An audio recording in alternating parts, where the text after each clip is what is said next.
twisted family relations. He's saying, my son threatened to kill me. And questions about the victim himself. I'm going to take control of the situation. When a family's at war, all bets are off. This case is a made-for-TV movie. What the heck's going on? Plus, a mother's search for family history and the dark secret it unleashed. They are warning others about Convicted felon. Convicted felons. A man from their past. And he gave me this just sort of evil smile. Now a part of their present. Everything that you knew to be true all of a sudden wasn't. Strange relations.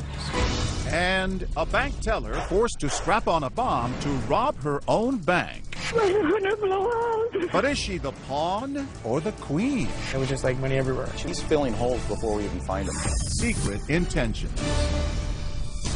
Welcome to 2020 on ID. I'm John Quinones. Sometimes people surprise us in the most troubling ways. A neighbor, co-worker, even a spouse harboring deep and disturbing secrets. Coming up, 3 stories of ordinary people plotting shocking deceptions. First, a mysterious shooting on the highway. It appeared to be a case of road rage. But as Gio Benitez first reported in 2014, peel back the layers, and a tale of twisted family relationships emerges, where everyone takes sides and someone decides to get even. Las Vegas, 4:30 a.m. on a brisk November morning. As the party on the Strip winds down, Robert Bessie is putting pedal to the metal on Interstate 15, hurrying to his job as a heavy machine operator at a landfill out in the Mojave Desert. Suddenly, he's got company. I'm about midway into my commute. A vehicle comes onto the highway. They just kind of hang right there. As I turn my head, I hear a pop. The car speeds off as quickly as it appeared, and it takes Robert a few moments to realize what's happened. In the corner of my eye, I could see that my rear window was blown out. At that point, I feel some blood on the back of my neck. I can feel the spent ammunition, the bullet. So I call 911. Well, I'm bleeding like hell. I feel knocked off. What was it that you noticed right away about that car? The gold color of the fender. Robert is rushed to Las Vegas University Medical Center, where doctors do, in fact, remove a single bullet from his neck. As you can see from this photo of his wounds, his odds of survival were longer than drawing an inside straight flush at Caesars. Because I was turned and it hit the skull, that's what stopped me from dying. Authorities are puzzled. It's a scary situation, but So it's no surprise local reporters paint Robert Bessie's shooting as a road rage story at first. road rage, which authorities say could be the case here. But as detectives interview Robert in the hospital, he presents a far stranger explanation of how that bullet wound up in his neck. You have family drama combined with wild allegations. This case is a made-for-TV movie. 20 years ago, Robert Bessie married Amy Pearson, a blonde-haired, blue-eyed stunner. It was great. I love my wife. He treated me like a queen. They each have 2 children from previous relationships, then they have 3 more together. In this photo from a Disneyland vacation, they're your average, happy family. Nothing in the world matters to me but my kids. Our email address was the Bessie Bunch, you know, after the Brady Bunch. There's 7 kids and 2 parents, so 9 of us. It was hectic. It was never boring. She may dye her hair these days, but Allie, who became Robert's adopted daughter, says that's because growing up, there was another side of life with her new dad. Robert enforced strict codes of dress and behavior. They wanted us to seem like the perfect family when behind closed doors, it was hell. According to Amy's sisters, Mary Johnson and Donna Speakman, Robert even dressed his once glamorous wife. Amy wasn't allowed to wear certain clothes. It was loose and baggy, nothing to show form. It came to a point to where Robert would lay her clothes out in the morning before he went to work. And that's when we started going, wait a minute, Amy, what's going on? And what would she say? She's like, I'm being obedient to my husband. The family says you were controlling. Were you? When I meant no, I meant no. When I meant yes, I meant yes. Is that controlling? I don't know. For years, Amy was okay with that arrangement. Being a wife is exactly what I was made to be. But the same could not be said for her firstborn son, Michael, who became Robert's adopted son. He was a disciplinarian. This was not his biological child. There were problems. As Michael grew up, he was so intimidated from Robert because he couldn't do anything right. As soon as Mom's little soldier turns 19, Michael makes his escape, ditching the discipline of his desert home for the relative tranquility of the U.S. Army. Michael joining the Army, was that to get away? He wanted to become a man, that was his words. After a tour of duty in South Korea, Michael returns, a different person. He was so changed. He stood tall. He would look you right in the eyes. So now, here we have Robert, the man of the house. Did they butt heads? Michael had grown a pair at this point. Two alpha dogs fighting. It just got worse and worse and worse. The animosity and the level of all of it. It all comes to a head in 2012, 6 months before the shooting. Robert moves out and divorce proceedings begin. Good morning, we're here on Bessie versus Bessie. I did what was right and I got away. It's time to move on. But had everybody really moved on? No, not according to Robert. From his hospital bed, Robert tells police that adopted son Michael still harbors a burning rage. He's not just talking about typical problems in a family.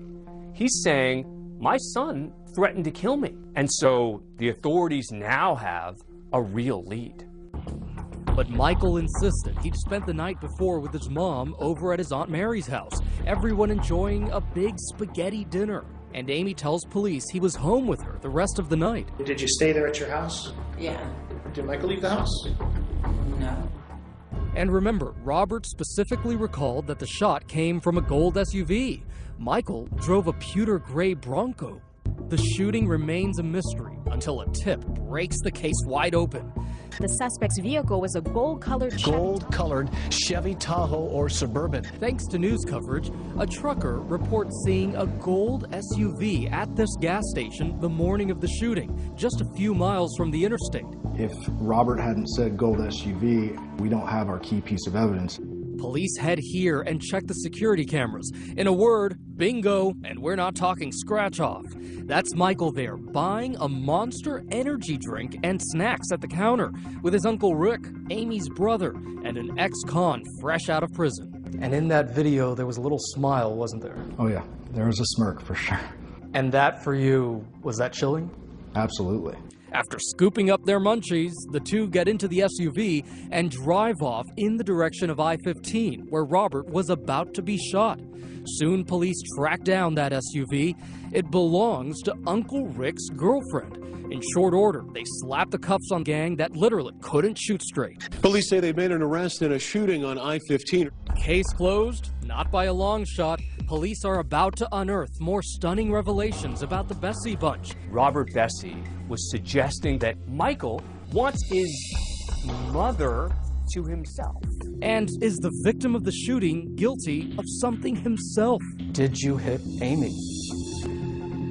What the heck's going on? What is going on? When we return.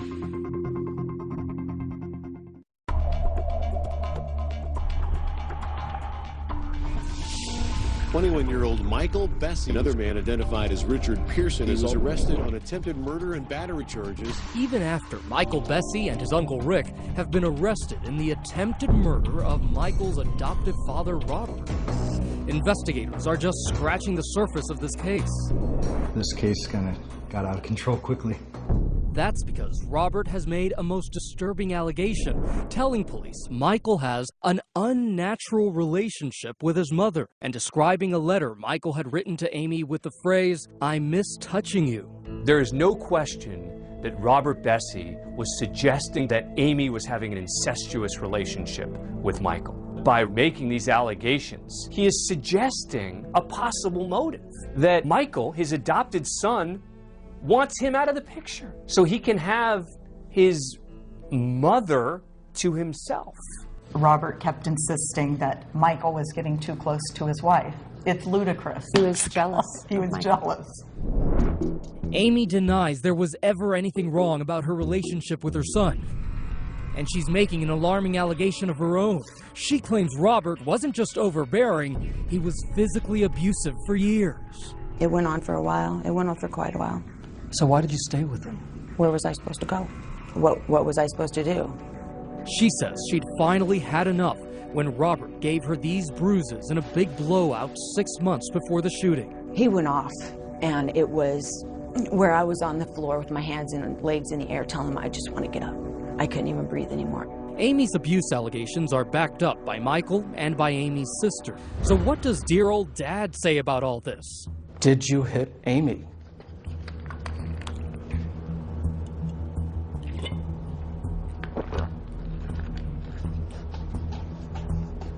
I'm going to take control of the situation. I won't talk about anybody in my family, and that is me taking control right now. And that is my example of controlling. You won't say whether I did you hit anyone or not. We're not talking about that. Police are now exploring a new theory, that Robert's estranged wife hated him enough to have plotted his murder with Michael and Uncle Rick. Were they just pawns in this game, and was Amy the queen? We suspected Amy was involved because she was the one that directly benefits from Robert's death. She's the mastermind. But prosecutors don't think Amy's motive was her safety. Robert had already moved out of the house and was keeping his distance. No, they say, it's something much simpler, something folks in Vegas would understand. A jackpot. She was the beneficiary on his life insurance policy.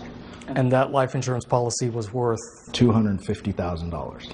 But Amy told police just what she told us. Sitting here today, you can say you had absolutely nothing to do with that shooting. Positively. Absolutely. Nothing. Her alibi, the same as Michael's. She says she was at that spaghetti dinner at her sister's house the night before, then went home and was asleep in bed when the crime occurred. A month after Michael's arrest, Amy is still in the family home with her kids, being a mom. That's when a bombshell explodes in the district attorney's office. We had a jailhouse informant send a letter actually to Sam's desk. Michael has been spilling his guts to a snitch, saying Mommy had murder on her mind. As I read the letter, there were a number of details that he provided. Among those details, that Amy had been plotting Robert's murder for months. Robert and Amy had the big blowout that spawned the whole divorce proceedings. I think that's when she started to plot his death. And the letter also blows up Amy's alibi and puts her near the scene of the crime. Michael has told the snitch Amy didn't stay home in bed. In fact, she drove to a diner just down the highway from the shooting, picked up Michael, and helped him get away. The noose is tightening. At that point, did you think you would be arrested? No, I didn't have any idea about any of it. That is beyond me. That is evil.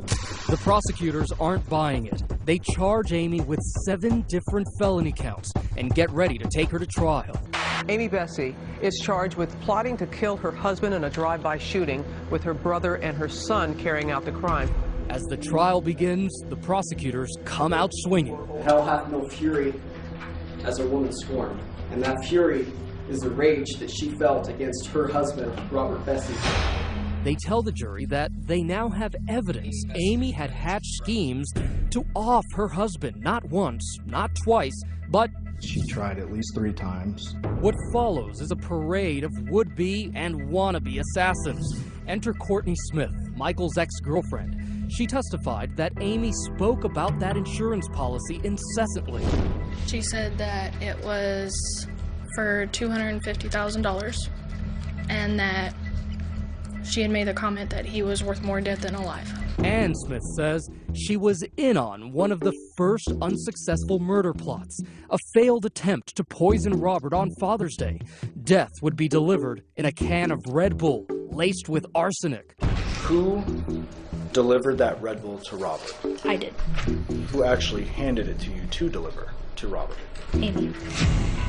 The defense draws out that Courtney has an axe to grind with Amy. And then you have a conversation with police, during which you describe Amy as a bitch. She can be. Up next, Vincent Sweeberg, Michael's biological father, Prosecutors say Amy tried to recruit him as a hitman too. There come a point in time where she asked you to make him disappear. Yeah. Okay. What did you take that to mean? Dead. The third time was the charm. Prosecutors say Amy decided to keep things in the family, turning to her baby brother, ex-con Rick Pearson, recruiting him and her own son Michael to do her dirty work. Everything leads back to Amy Bessie. Did you ever tell Rick or Michael or both, did you ever tell them, I wish he was dead? No. Not in those words. I did make the comment in front of everybody in my family that I wish the son of a bitch was dead. So in front of your family, you told them, I wish he was dead? Yeah, as a blanket statement, not somebody do this for me, somebody do this for me, like it was portrayed at trial. That quote is one of those things that you wish you could take back. But there's no going back now. Prosecutors are finally ready to lay out their chronology of the crime. It is the night before the shooting. Amy and Michael are at that spaghetti dinner at Aunt Mary's. At 10:44 p.m., prosecutors say a telltale text is sent from Uncle Rick to Amy. Rick was communicating with Amy and saying, well, just everybody there. I love it when a plan comes together. 1:47 a.m. The plan is afoot. Prosecutors say the three conspirators go silent on their cell phones. 3:28 a.m. Michael and Uncle Rick pick up that energy drink and get spotted by the gas station security cameras near the scene of the crime. She said if her tweaker brother hadn't stopped to get an energy drink, they would have never gotten caught. 4:35 a.m. The plan is executed on that lonely stretch of Interstate 15. Who do you think pulled the trigger? It's impossible to say. And at 5:07, yet another boneheaded mistake. Uncle Rick calls Amy, pinging a tower nearby the crime scene. There's no question this was amateur hour. Staring at a maximum prison sentence of 91 years, Amy rolls the dice, testifying on her own behalf. I said that I wanted him dead. That's different from what you're saying. But now she flip-flops. No, she didn't just go home from that spaghetti dinner and go to bed like she told the cops. On the stand, she says she did drive to that diner to pick up her son Michael, but it was totally innocent. I went and picked him up. I never saw the vehicle. That's what my brother said. They had a flat, take Michael home. I said, okay. I sat and had a cup of coffee. Okay. And took my son home. Amy continues to proclaim her innocence through a 2-week trial. Did you participate in any way in the attempt on Robert Bessie's life? No, I did not. But the Vegas jury doesn't go for it, returning a verdict in time to make it home for dinner. Guilty of conspiracy to commit murder. Miss Bessie, I've given great thought to this. The judge sentences Amy to 14 to 44 years. Michael and Rick plead guilty. They declined our requests for interviews. As for the matriarch of the Bessie bunch, well, she's okay with how things turned out. She says these concrete walls and barbed wire fences are actually an upgrade from her old ball and chain. I might be in jail, but for the last 20 years, I've been in prison. So for me to have the freedom of my own will, instead of a will being imposed on me on a daily basis, there is a freedom in that. Amy Bessie will be eligible for parole in 2019. As of 2015, she's appealing her conviction. Michael Bessie was sentenced to 10 to 26 years for his part in the murder plot. Rick Pearson was sentenced to 12 to 30 years. And Michael's ex-girlfriend, Courtney Smith, who testified that she delivered that arsenic-laced Red Bull to Robert, later pled guilty to accessory to commit a felony and was sentenced to 3 years probation. As for Robert Bessie, he says life is great, that he and his 3 kids are moving on. Up next, a convicted felon with a disturbing past. Tom kidnapped this young woman. We were so scared we would walk on the other side of the road. And a legacy that could haunt for years to come. This wasn't a mistake. This was done intentionally. When we come back.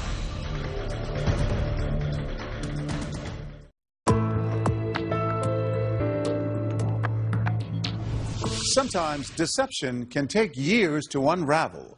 For the woman you're about to meet, a simple act would uncover a shocking secret more than 2 decades in the past. And as Cecilia Vega first reported in 2014, it would shake the very notion of what defines her family.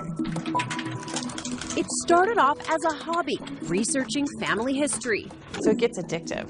Yep, and boy, did I get bit by the bug.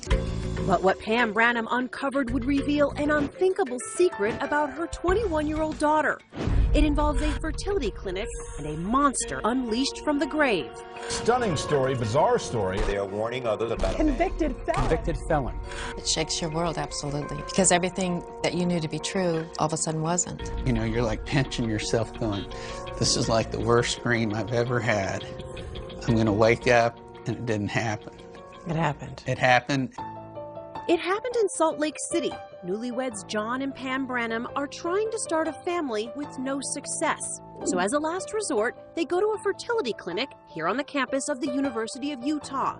A friendly lab technician shows them a photo collage above his desk of babies conceived by artificial insemination. You know, I just looked at those pictures and I thought, this is going to be it. Maybe this is going to happen for us. But something about the lab tech doesn't sit right with John. I remember handing him the sperm specimen, and he gave me this just sort of evil smile. It just made the hair on the back of my neck stand up. I thought, whoa. John's reaction is soon forgotten, though, with the arrival 9 months later of a beautiful baby girl, Annie. Couldn't have been happier. Not a creature was stirring. Flash through the years. First steps. Trick or treat, I love you, Dad. Look at her go. And the memories. She's musically inclined, and we always kind of wonder where that came from. Annie grows into a beautiful, bright young woman, a college whiz kid who studies astrophysics and surprises her parents with her gift for math. I barely made it through Calculus 1. Well, in Annie's second year of college, she was doing Calculus 3, making A's, and I'm thinking, there's a recessive gene at work there, right? With her nest now empty, Pam picks up a hobby and gets hooked on researching the family tree. She'd be up to 2 or 3 o'clock in the morning doing this. These days, anyone can stick a swab inside their cheek, go online, and for a few bucks, discover relatives and health histories they never knew they had. Pam Branham swabbed the whole family. I thought it was really interesting how it tells you about your health, it tells you where you come from. As expected, when the results come back, you can see how it's totally lit up. Pam finds that Annie shares 50% of her mom's DNA. But what about her dad? And it said that they shared 0 DNA. I was in a panic. You know, I was in a complete panic.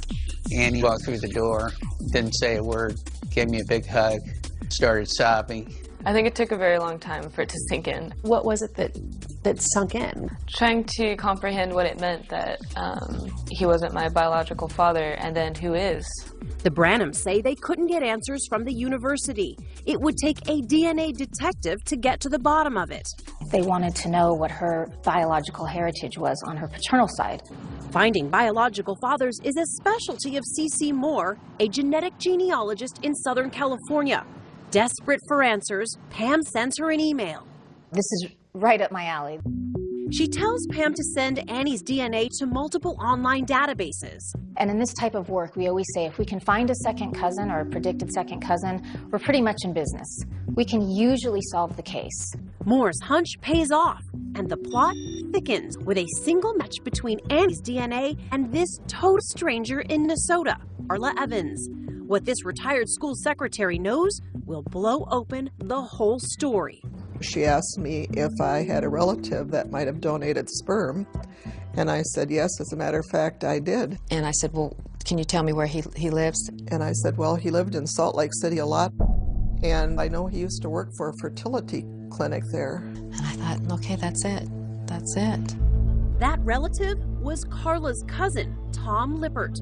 Pam and Carla exchange photos, and suddenly, pieces of the puzzle start falling into place.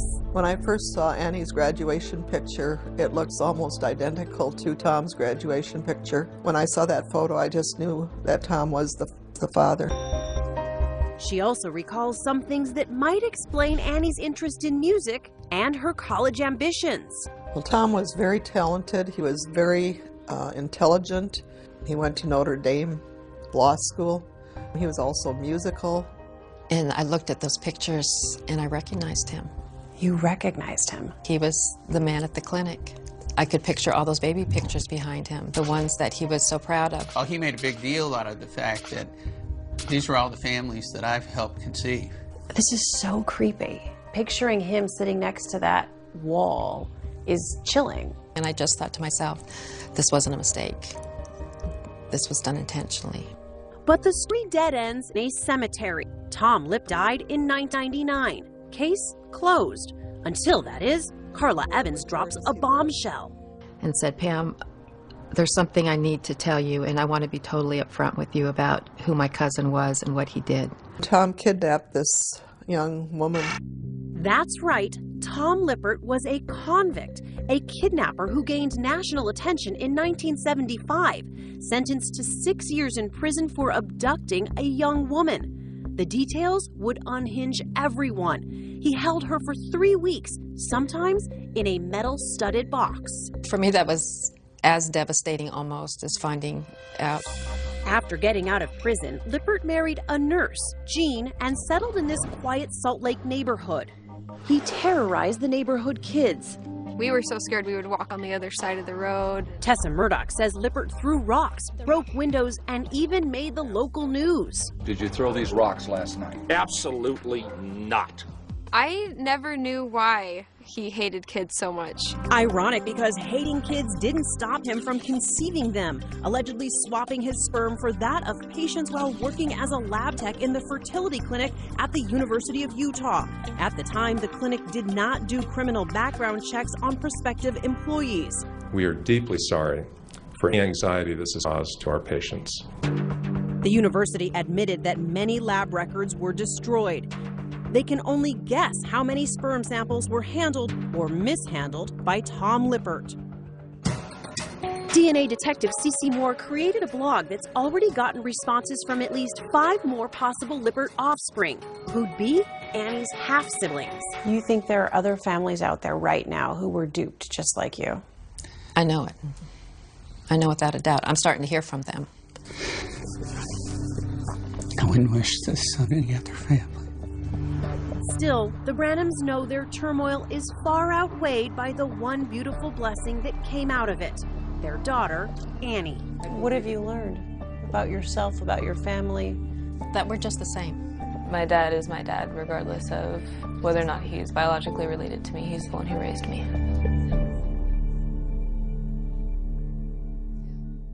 Annie Branham later graduated with honors in astrophysics and plans to apply to medical school. The fertility clinic the Branhams used closed in 1998. The University of Utah Medical Group reported that while several other families have come forward for testing, as of 2015, none have been matched to Tom Lippert. They continue to offer free DNA testing to concerned patients. None of the families who contacted Cece Moore have been matched to Lippert either. However, as of 2015, the Branhams say they did discover one person who matched Annie's DNA. When we come back, a bank teller turned into a walking time bomb. I have something strapped to me. But the real bombshell is the story behind it. You think you've seen it all, and then you find out that you haven't. When we come back.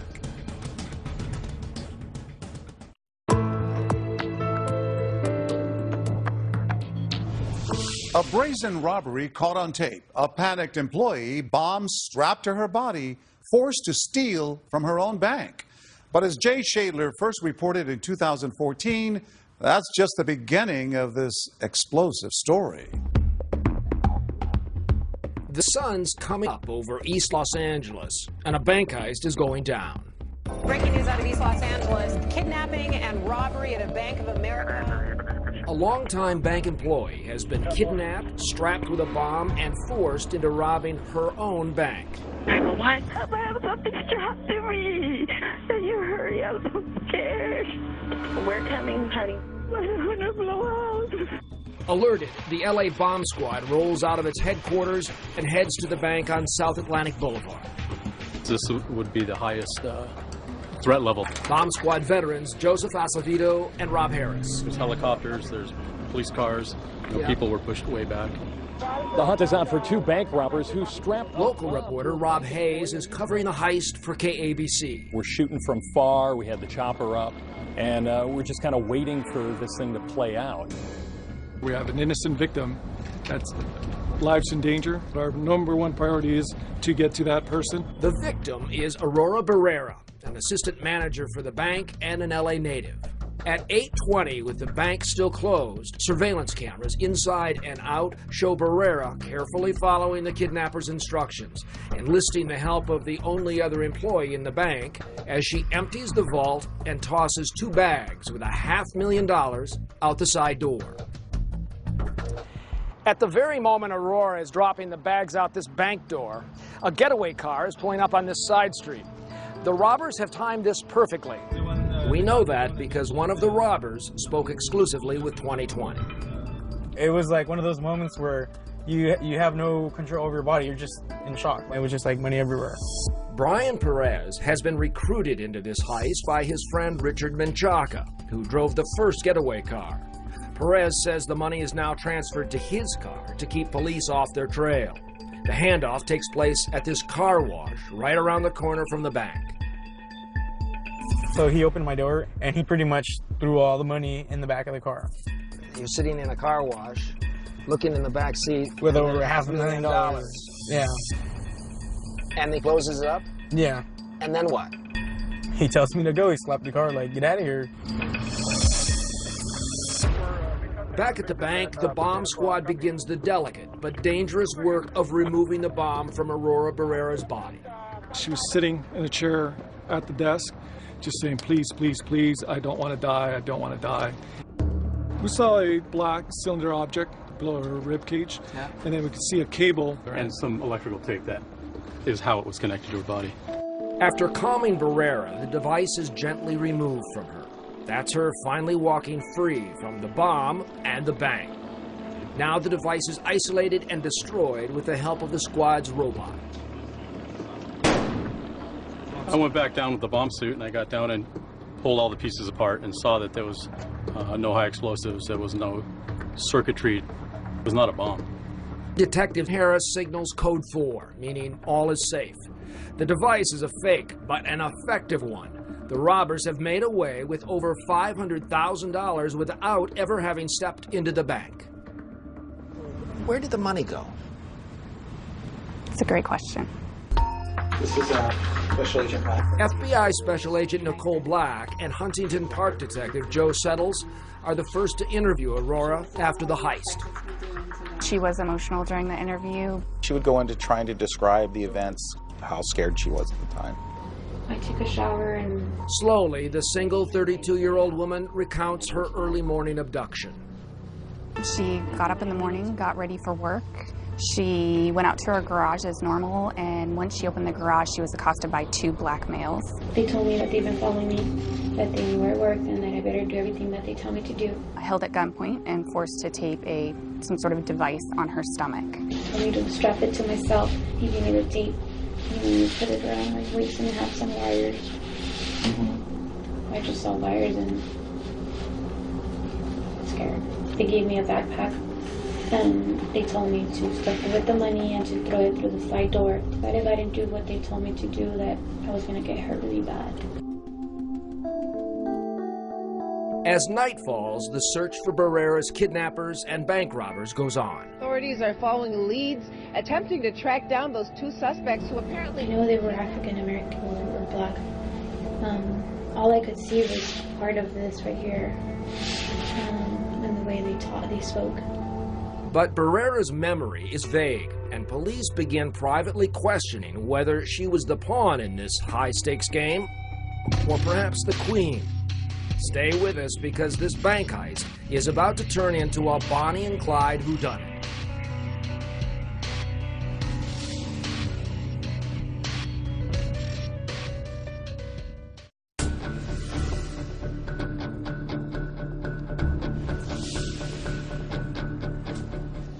When we first met Assistant Bank Manager Aurora Barrera, There was two men inside my garage, and they pointed me with a gun, and they strapped me. she had a bomb strapped to her. That's her walking through the bank with the device under her shirt. Two mysterious robbers had kidnapped her and had forced her into looting more than $500,000 from her own bank. Forced to open the vault, throwing bags of cash out the back door. In addition to swarming media coverage, local detectives, prosecutors, and now the FBI are all involved in this bizarre case. Bank robbery, bomb, kidnapping. You got a trifecta there. But you can bet the story's just starting when the cops begin pressing Barrera.